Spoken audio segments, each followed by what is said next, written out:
got me, baby, I got your back. Looking at you, thinking about all of the ways that you know me. I can't get enough.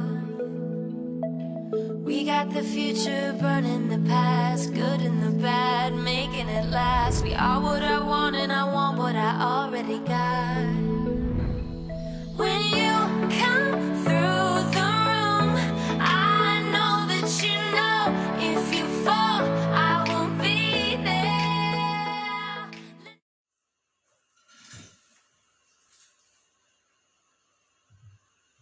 Bismillahirrahmanirrahim. Assalamualaikum warahmatullahi wabarakatuh.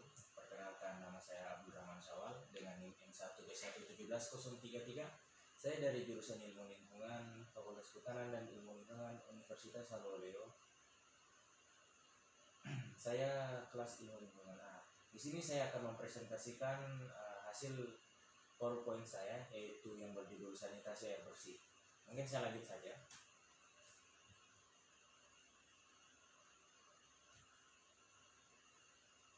Di sini ada 6 rumusan masalah. Yang pertama itu apa yang dimaksud dengan sanitasi air bersih. Yang kedua, berapa kebutuhan rata-rata air yang diperlukan untuk minum dalam sehari. Yang ketiga, berapa kebutuhan air dari suatu rumah tangga untuk masyarakat di Indonesia dalam seharinya. Yang keempat, air bersih dapat dimanfaatkan untuk kehidupan sehari-hari, maka air bersih harus mematuhi persyaratan fisik, kimia, biologi, dan radiologi. Kemudian penyakit yang ditularkan melalui air apa saja. Yang keenam itu jelaskan upaya penanggulangan masalah sanitasi air bersih di Indonesia dan bandingkan dengan contoh di negara lain. Lanjut.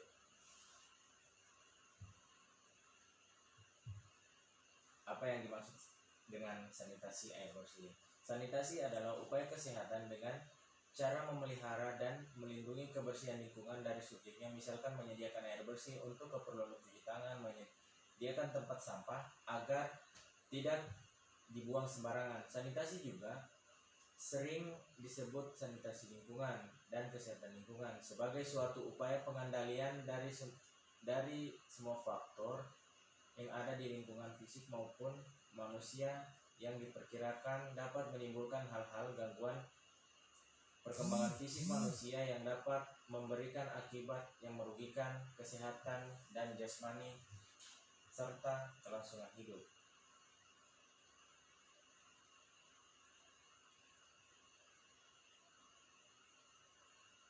Nah, di sini beberapa kebutuhan rata-rata air yang diperlukan untuk minum dalam sehari. Dilansir dari Metro, European Food Safety Authority menyatakan bahwa kebutuhan harian air putih antara laki-laki dan perempuan berbeda. Laki-laki setidaknya harus minum 2 liter air, sedangkan perempuan memerlukan sebanyak 1,6 liter untuk memenuhi kebutuhan cairan harinya. Ukuran tersebut setara dengan 4 botol air mineral untuk laki-laki dan sekitar 3 botol untuk perempuan.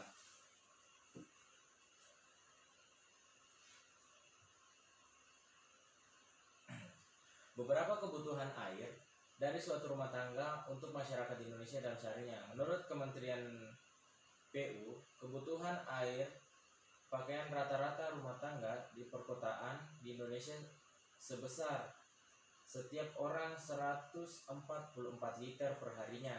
Pemakaian terbesar adalah untuk keperluan mandi sebesar 60 liter per orang atau 45% dari total pemakaian air. Kebutuhan pokok minimal pemakaian air sendiri setiap orang mencapai 121 liter per harinya. Pemakaian tersebut diantaranya untuk minum dan memasak, cuci pakaian, mandi, bersih rumah, serta keperluan ibadah.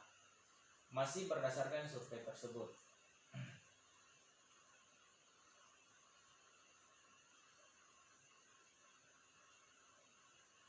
Nah, di sini ada perbedaan antara Permenkes nomor 907 garing Menkes garing SK. Nah, di sini ada perbedaannya, bisa dilihat sendiri.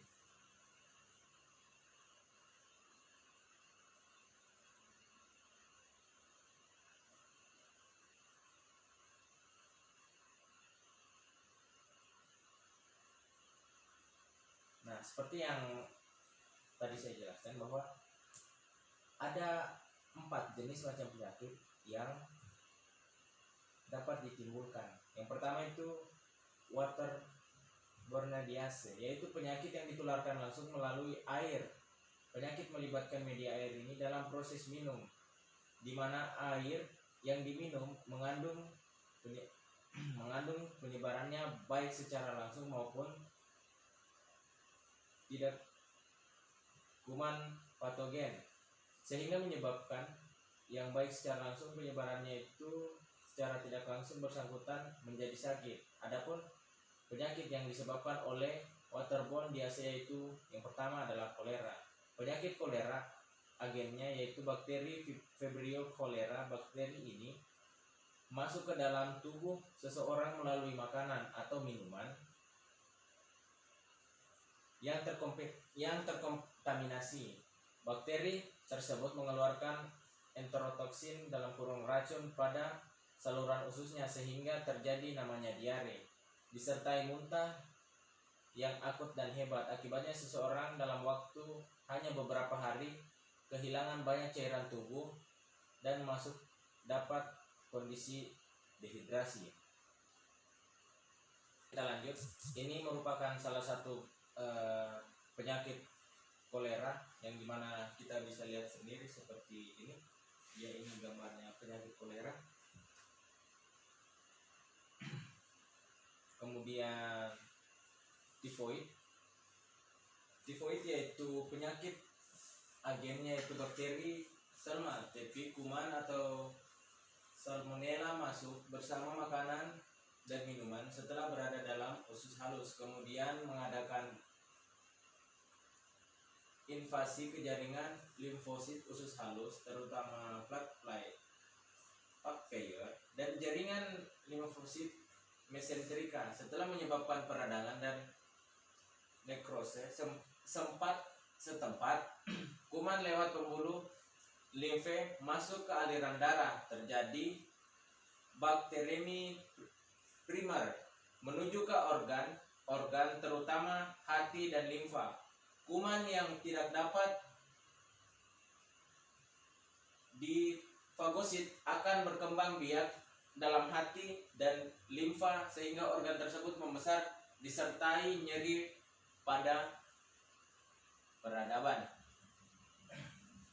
Kemudian yang C, hepatitis A, yaitu penyakit hepatitis A, agen virus hepatitis A, yang penyakit ini ditularkan melalui makanan dan minuman yang terinfeksi.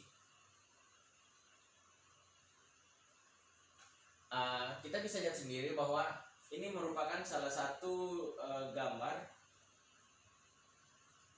penyakit hepatitis A yang di ujung sana. Kemudian ini merupakan gambar penyakit tifoid.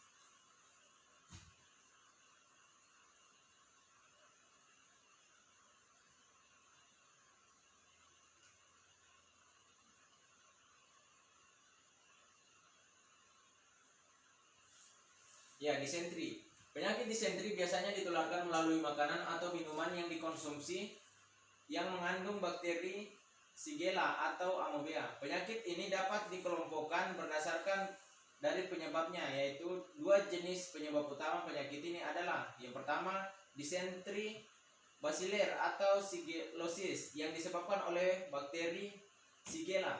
Yang kedua disentri Amoeba atau Amoebiasis yang disebabkan oleh amoeba parasit bersel 1 bernama Entamoeba histolytica. Jenis disentri ini biasanya ditemukan di daerah tropis. Yang kelima yaitu poliomyelitis. Penyakit poliomyelitis agennya virus poliomyelitis, di mana poliomavirus merupakan sejenis tumor yang menyerang manusia dan hewan, sedangkan polio merupakan virus yang menyerang aliran darah dan sistem saraf.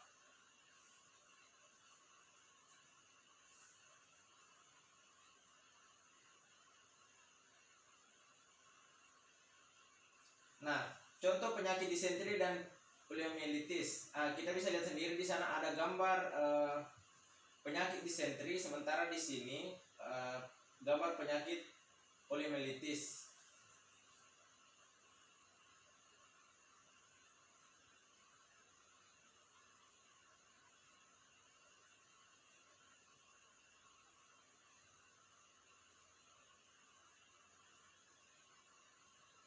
Ya, di sini watershed diase merupakan penyakit yang disebabkan higienitas air yang buruk. Adapun penyakit yang disebabkan oleh watershed diase yaitu diare. Penyakit diare agennya adalah Escherichia coli. Pengelolaan air minum yang tidak baik dengan terkontaminasinya air oleh Escherichia coli dan tanpa direbus sempurna akan menyebabkan tingginya terjadinya diare. Yang kedua itu skabies. Penyakit skabies adalah penyakit kulit yang disebabkan oleh terinfeksi dan sanitasi terhadap tungau Scartopes scabiei. Parasit ini merupakan tungau kecil berbentuk oval. Penyakit skabies mudah menular melalui kontak langsung pada terinfeksi, misalnya handuk, selimut, air, dan lain-lain. Yang kemudian yang C yaitu trachoma. Penyakit trachoma agennya adalah bakteri Salmonella trachomatis. Bakteri ini biasanya lebih menginfeksi anak-anak karena anak-anak belum memiliki kekebalan tubuh yang sempurna, meski orang dewasa juga dapat menderita trachoma. Tapi kasusnya sangat jarang terjadi. Cara penularan jika penderita kontak fisik dengan orang lain melalui cairan yang dikeluarkan oleh penderita, baik cairan yang dari hidung atau cairan yang dikeluarkan dari mata.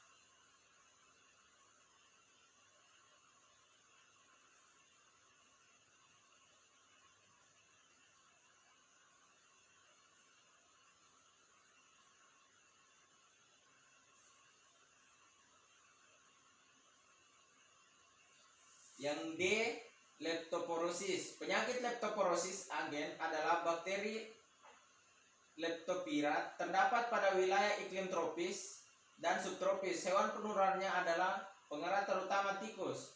Transmisi bakteri Leptopira ke manusia dapat terjadi karena adanya kontak dengan air atau tanah yang tercemar, urin hewan yang mengandung Leptopira. Selain itu, bisa juga dikarenakan manusia mengonsumsi makanan atau minuman yang mengandung Leptospira.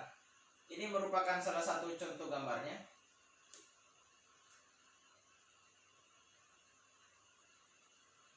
Watershed diase. Penyakit ini disebabkan oleh bibit penyakit yang sesuai dengan siklus kehidupannya berhubungan dengan air. Contohnya adalah Schistosomiasis. Penyakit schistosomiasis disebabkan oleh parasit cacing Trematode atau cacing darah.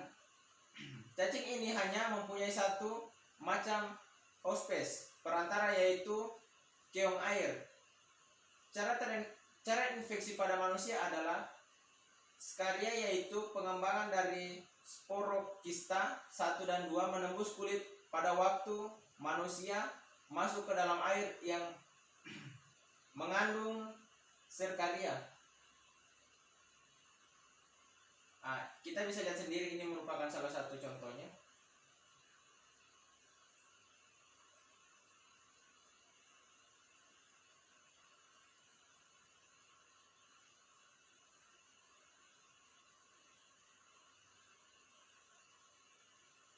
Water-related insect vector mechanism. adalah penyakit yang disebabkan oleh faktor penyakit sebagian atau seluruh perindukannya yang berada dalam air. Yang pertama itu filariasis. Penyakit filariasis agennya Escherichia bancrofi, yang dimana nyamuk pembawanya yaitu nyamuk Culex. Parasit yang disebut dengan Bruguiera malai menyebabkan filariasis ditularkan oleh vektor nyamuk Mansomia dan Anopheles yang bisa hidup di air tawar, rawa berair, payau, mangrove, sawah, selokan yang tertutup rumput. Yang kedua adalah demam berdarah.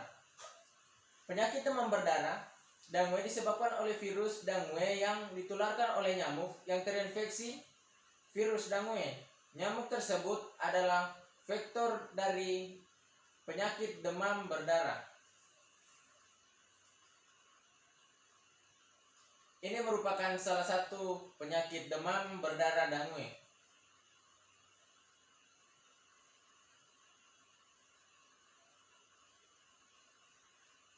Yang ketiga itu malaria. Penyakit malaria disebabkan oleh parasit Plasmodium melalui nyamuk Anopheles betina yang terinfeksi. Cara penularannya yaitu nyamuk Anopheles betina yang terinfeksi menularkan melalui air liur nyamuk ke dalam darah manusia yang digigitnya.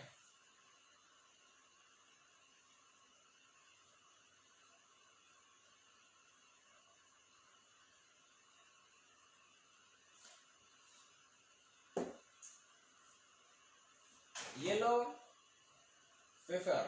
Penyakit yellow fever disebabkan oleh flavivirus yang ditularkan melalui gigitan nyamuk yang terinfeksi virus, terutama nyamuk Aedes aegypti, tetapi dapat pula oleh spesies lainnya ke inang atau host. Dalam hal ini adalah manusia dan primate dalam kurung monyet, yang menyebabkan kerusakan pada saluran hati, ginjal, jantung, dan sistem pencernaan. Dari 4 jenis di atas dapat diterangkan bahwa setiap penularan dari proses penyuntikan nyamuk di tubuh manusia akan mempengaruhi tubuh manusia.